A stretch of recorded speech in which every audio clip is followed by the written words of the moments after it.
RadioStyle. Hope everybody out there is having themselves a great and groovy day. Yes, no, I said groovy and I mean groovy. Gummit. So yeah, that was Katy Perry, of course, doing roar. Actually, not roar. I don't know how you'd spell that. Anyway, that's not important. Dance RadioStyle, thank you for joining me. And we're doing moods, probably. Mark our location. This one just kind of came out of nowhere for me, by the way. Didn't have any inspiration other than just some random thoughts, kind of a compilation of different questions people have been asking lately. Just how can I gauge where I'm at? I really think this is the key thing, because obviously for those of us that are here right now, we're working on manifestations of some kind. Something we're trying to influence within our lives. Maybe somebody, something, trying to get more money, trying to get a house, trying to get a car, right? Whatever the case is, this is a great general point. And I've had people kind of say, I wish you were more specific. A lot of our generalities here work towards the specific. And in all honesty, thinking about how they apply to your situation when I'm being general. Maybe I'm talking about a car and you're trying to manifest a snow globe, right? I want this snow globe. It's a super special crystal one and it's worth $1 billion, whatever.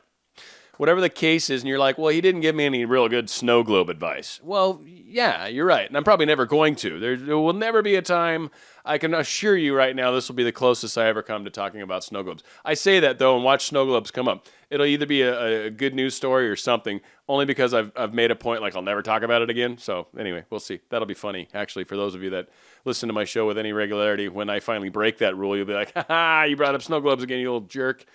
Needless to say, I didn't talk about manifesting snow globes, nor am I going to, but I talked about a car, I talked about a house, talked about a girlfriend, talked about all the other things.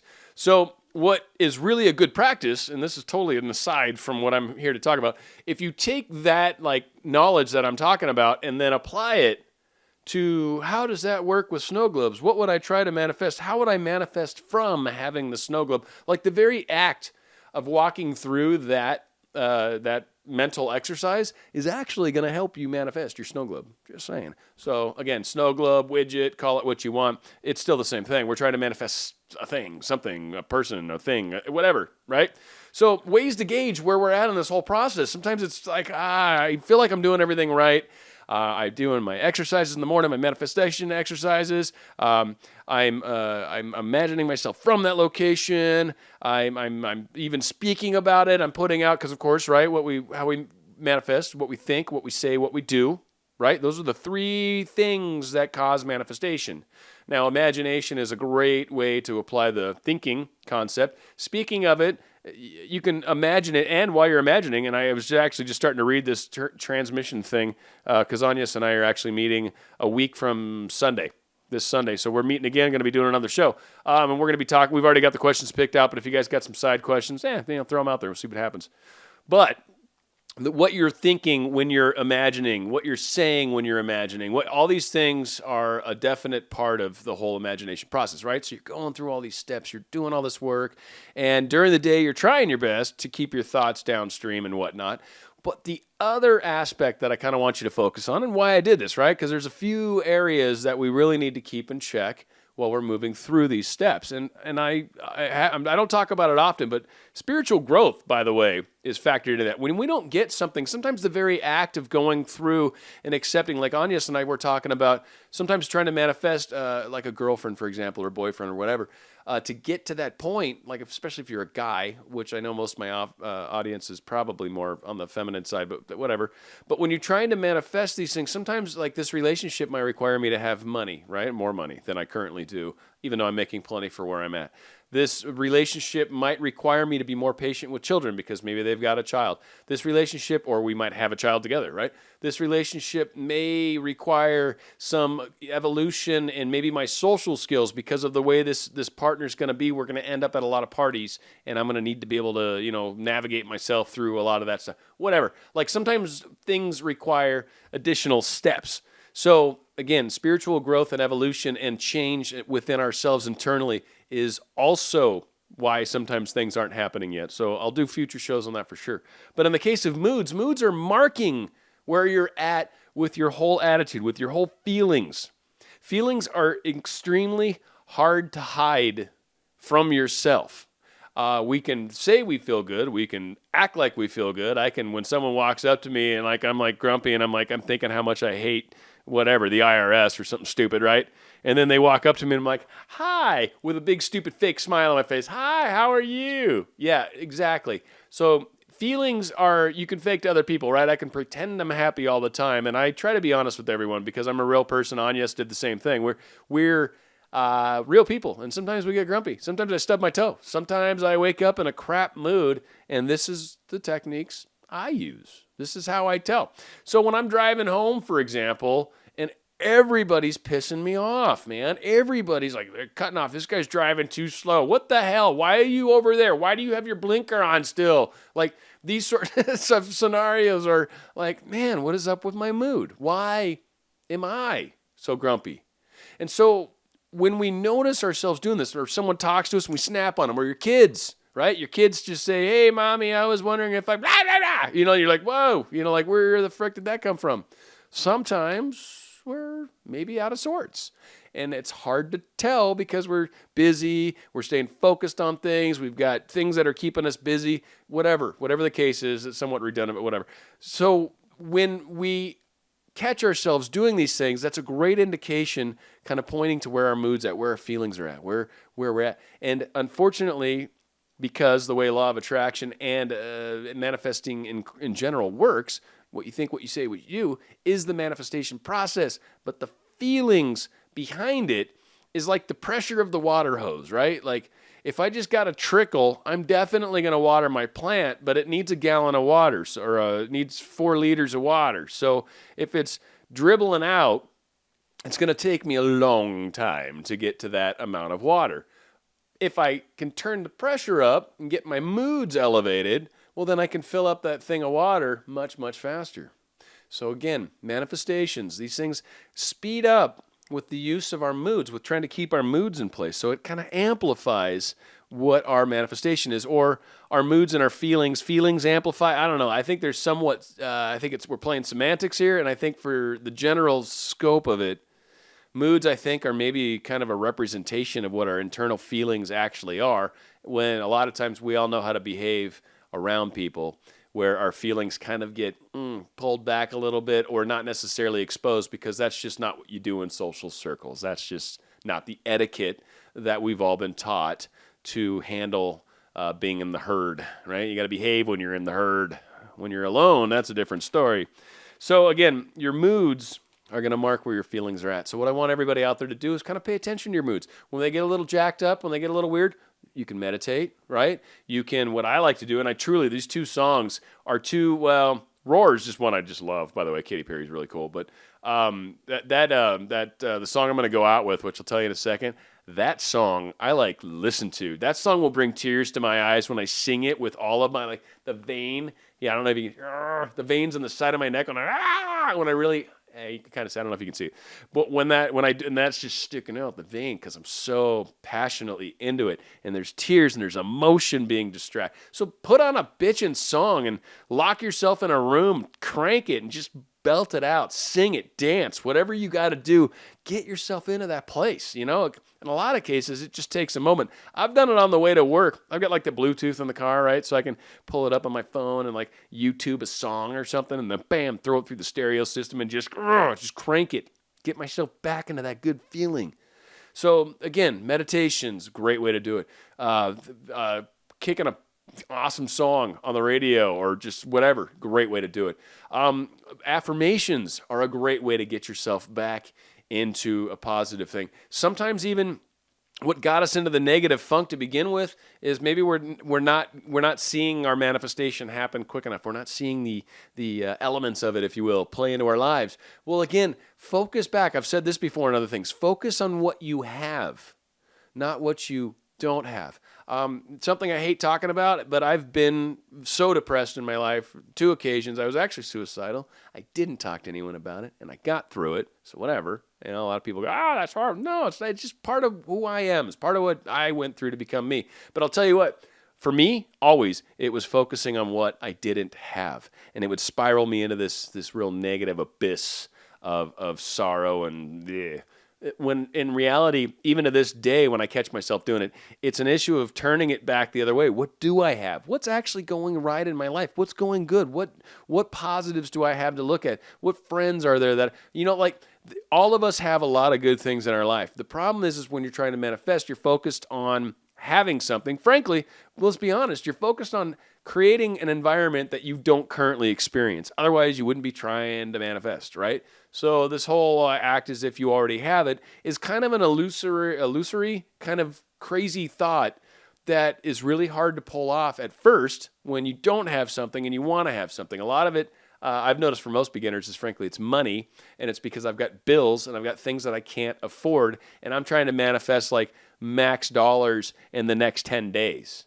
And that's a tough place to come from, frankly, especially if you haven't done a lot of manifesting. If you've done a lot of manifesting, you could probably pull that off. It still will challenge your beliefs frequently, especially if it's the first time you've manifested something like that in 10 days.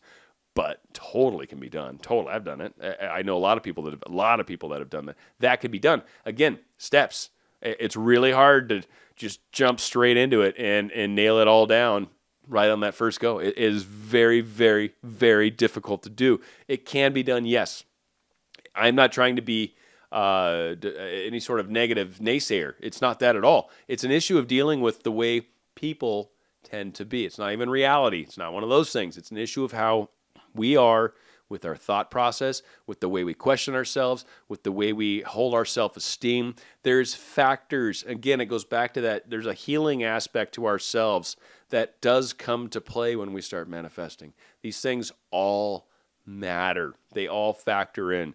Moods are one part of it, and I'll probably bring up other stuff, other shows, but we will get into other aspects of this as well. I think the growth factor, as much as people don't care about it because they want to know how do I manifest specific someone, and then they look for that video only, that's great. But if you're missing the other parts, if you're not able to keep if you're not able to use the law of attraction and keep your energies positive and your thoughts flowing in a positive direction, and you're constantly questioning yourselves through the day, you'll never manifest it, period, right? So you can study imagining your specific someone till the end of your life. If you refuse to accept that there's other aspects to this and pay no attention to them, you will not probably ever get there. Maybe you will, but you probably won't.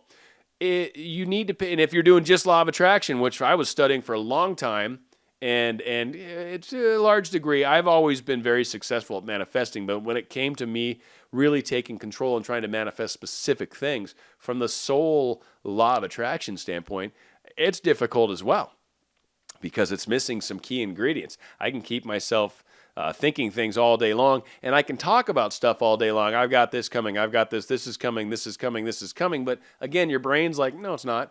When you imagine it, it actually makes it a lot more real in my mind. So again, that kind of comes into play.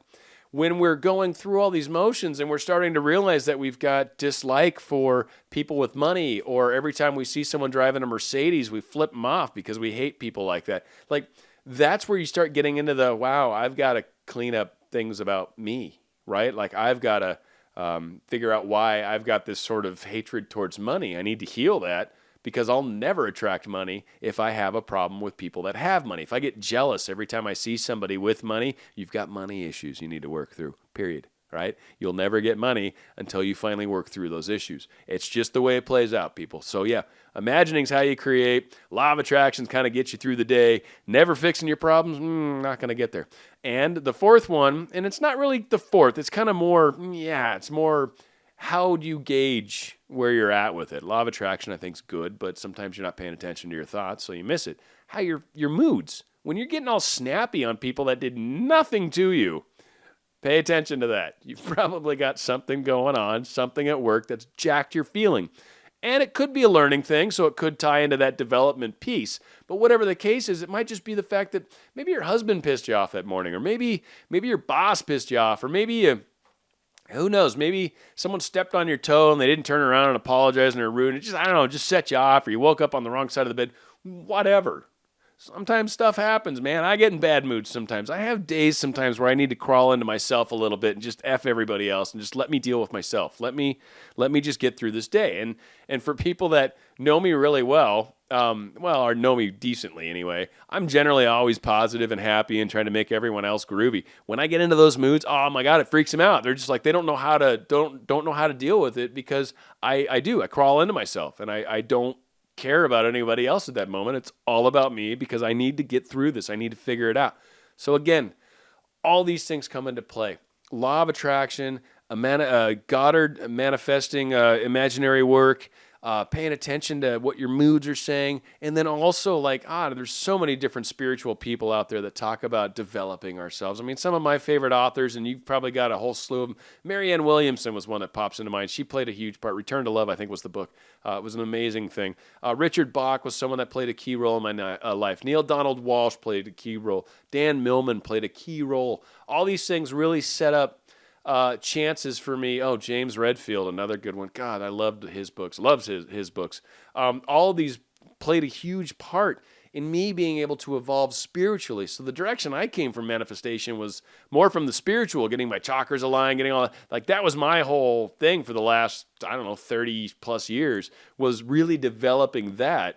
And manifestations were just something that kind of happened. Like I got into radio, got a great job in radio because I just believed it was going to happen. I believed so strongly. I mean, I played athletics when I was younger, and I was pretty good. And a lot of it was just belief and visualizing. And it's just I was doing stuff accidentally. Like my dad used to tell me, visualize yourself getting base hits when I'd play baseball. Like before every game, visualize yourself getting hits.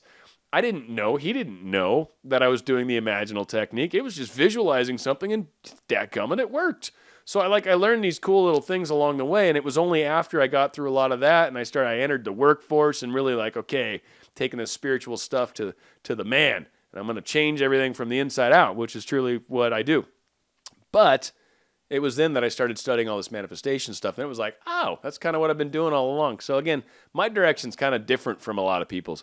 It doesn't really matter where you're coming from, but if you're coming from you haven't necessarily evolved all your spiritual crap, and I haven't evolved all of mine by any means, but if you haven't evolved a bunch of your spiritual junk, it does make manifestation trickier. So you all know where you're at in your own scope of things. Here's one more aspect that I really want you to pay attention to, and I think you'll notice big differences. When things pop to the surface, it's truly a good thing because it gives you a chance to deal with it when it does. So everything's kind of reflecting back on you, or everything's pushed out. I think it's Anya calls it, everything is like you pushed out. So it's the same kind of thing. It's reflecting back. You're seeing what's pushed out. I mean, 6 of one, half a dozen of the other. It's still what it is. It's you.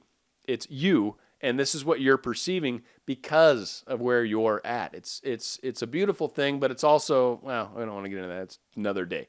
But it's a great thing. So again, hopefully that all makes sense. Hopefully I haven't gone crazy too long. It is pretty long. Oops. But anyway, Dan RadioStyle going out with Britney Spears doing Stronger. And I'm telling you what, this is like the song that just totally again, I could just no one's ever going to watch me do this. I'll tell you that much.